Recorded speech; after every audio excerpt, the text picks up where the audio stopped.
Welcome to the SC Cupp Show. It's Friday, so I hope you have something planned for the weekend. Make the most of it, people. Seize the day. I want you to paint the attic, clean out the garage, finish that report, visit your mother-in-law, or lie on the couch and watch sports. I don't care. Coming up on today's packed show, as promised, we bring you our interview with author Jack Cashill, who examines President Obama's questionable relationship with the truth and discusses his new book, Deconstructing Obama, The Life, Loves, and Letters of America's First Postmodern President. We also discuss presidential leadership, who had it and who doesn't, in our interview with author and PR guru Nick Ragone. And later in the show, I learned how to make beer at the Brooklyn Brew Shop with two hipster small business owners who figured out a way to make a profit even in this abysmal economy. Hey, beer sells. But first, Jack Cashill, take a look. I'm joined now by Jack Cashill. He's an author, a producer, and most recently, his new book, Deconstructing Obama, is on the shelves. Welcome, Jack. Well, hey, thank you for having me. I see. Yeah, my pleasure. Tell me, this is, I don't want to set it up by saying controversial, but this is some heavy stuff. You make some serious accusations in this book about Obama. Right. They're serious enough that David Remnick, who wrote the big Obama biography, The Bridge, right, said that if this were true, my thesis were true, or if were believed to be enough true right, by enough people, it would have been the end of the candidacy in 2008. So basically, set this up. You're suggesting, or you're saying, yes, outright, that Barack Obama did not write either of his first two books, he did Dreams from My Father, or Audacity of Hope. He didn't write them in any meaningful way. Okay. I mean, I'm sure he did the first draft for Dreams from My Father, okay, and he failed. He's not a writer. So let's say he had a ghostwriter. Yes. Would not be the first politician. He would not be. Why is this a serious, big deal? You know, at first I thought it wouldn't be. Yeah. I read Dreams from My Father for the first time in July of 2008. Okay. And a friend of mine sent me some abstract from the book and said, "Are they as radical as they sound?" And so I picked up the book in the airport. I was reading through it, and I emailed it back. I said, "No, the book's not that radical at all. It's really pretty calculated. These are taken out of context." I said, "But it's too well written." For someone like Obama? Right. I mean, and to someone like, and here's how the left says, "Oh, someone like Obama? Oh, there's a racist comment." No. What I'm saying is Obama's clever enough. Yeah. He's simply not a writer. Okay. So I went back and checked.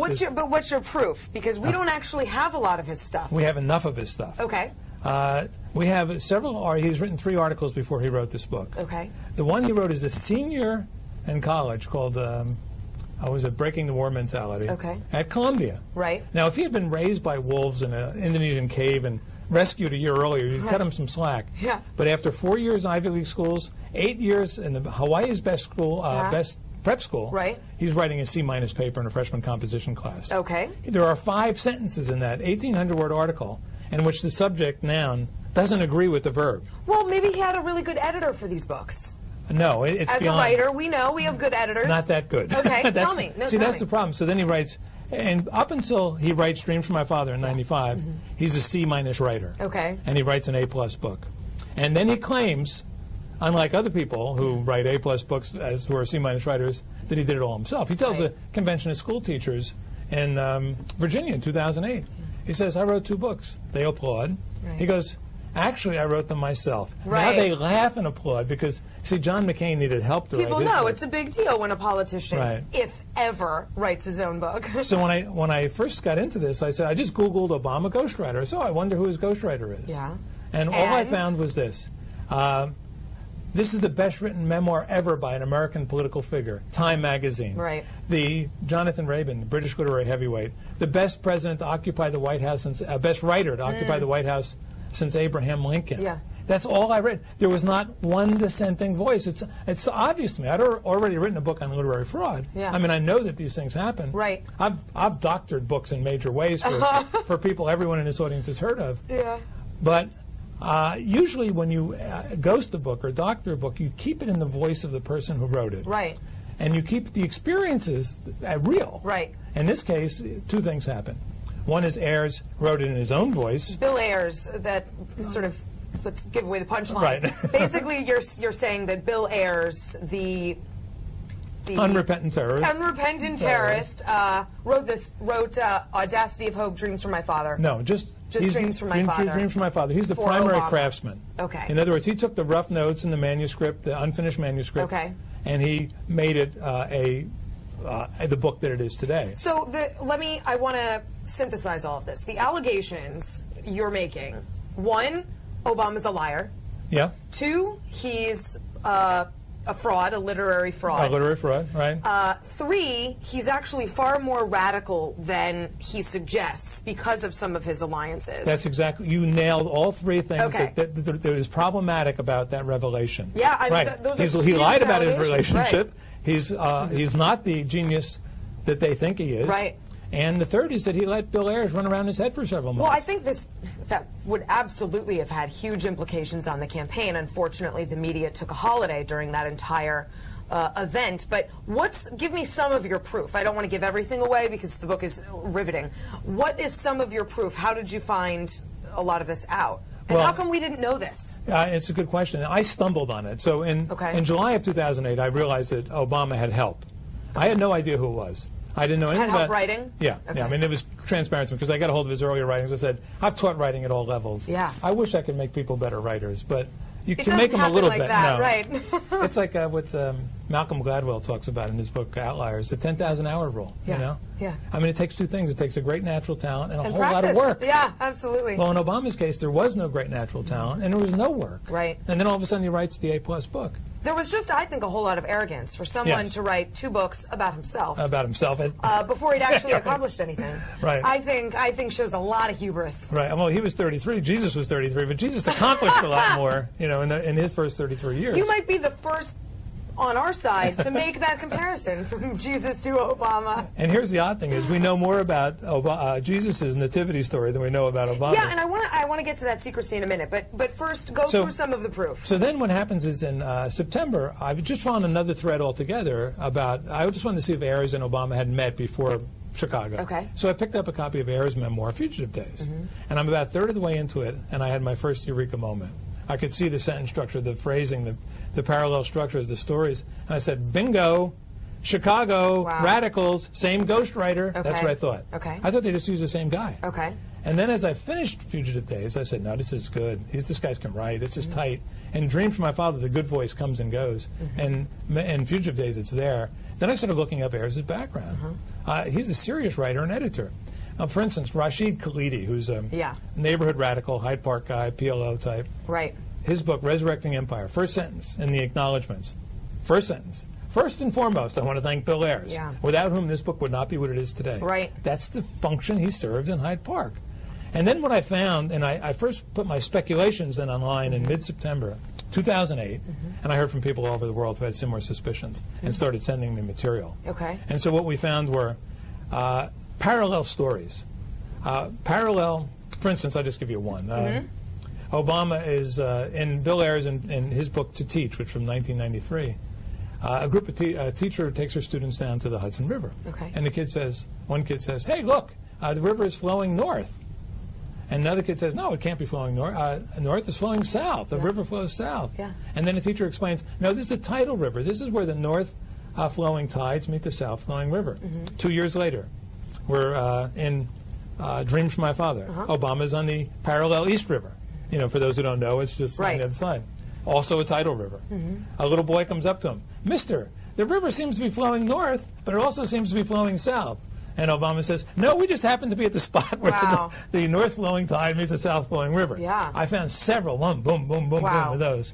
And then just like one of the fun ones is that after he dropped out of college as a freshman, Bill Ayers joined the Merchant Marine. Okay.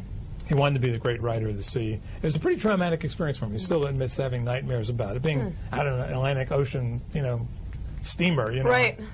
And so his books are flooded with nautical metaphors. Okay. He uses them metaphorically. Like, my mother was the captain of our ship, and first mates, and narrow courses, and inlets, and murky, and fluttering, and ragged, and all these things. Well, I started finding the parallels. I found between Ayer's books and Dreams from My Father no fewer than 40 matching nautical metaphors. Wow. Some of them, and then I went into my own book, because I wrote one memoir myself, and I spent a whole lot more time at the sea and on boats than Obama ever did. And of the 40, I found 3 or 4 that I used myself. You know, it's interesting stuff, and I think some people might think that, you know, there's a difference between forensic kind of analysis and speculation, but really, and as a writer, I can tell you, you really can find fingerprints in someone's writing. And if you read it enough, I mean, this is what makes people fans of Updike or Fitzgerald, because there's a voice there that is the same from work to work.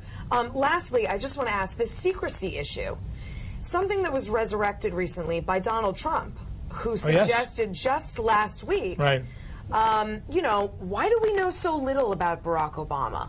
Of course, now people are going to call him a birther, because you can't say this and seriously bound to campaign for president. But what about that? What about the idea that we can't find a lot of information about Obama's early years? And there's a reason for it, and that is the story he told in Dreams from My Father, and the story that he's told in the first couple sentences of both his convention speeches is profoundly false.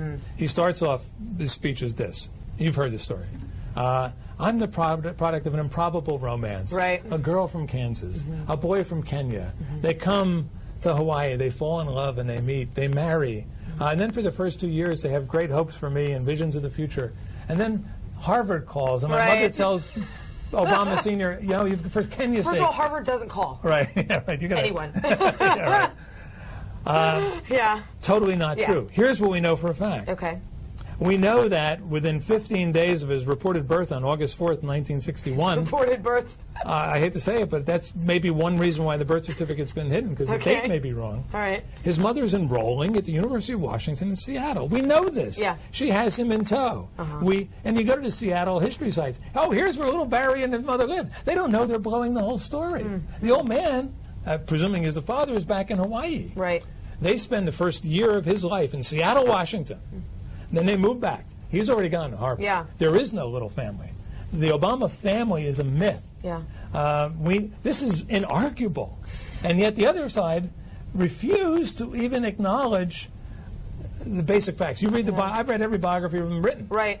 Refused to acknowledge it. Well, it raises some interesting questions. I wish these were questions we had been able to ask during the campaign, when they should have happened, when the media should have been asking the questions. But, you know, it's not too late. Deconstructing Obama, Jack Cashill, thanks so much for joining us. It's really an interesting project. I see we have another campaign coming up. Oh, I know, it's not over. All right, thanks.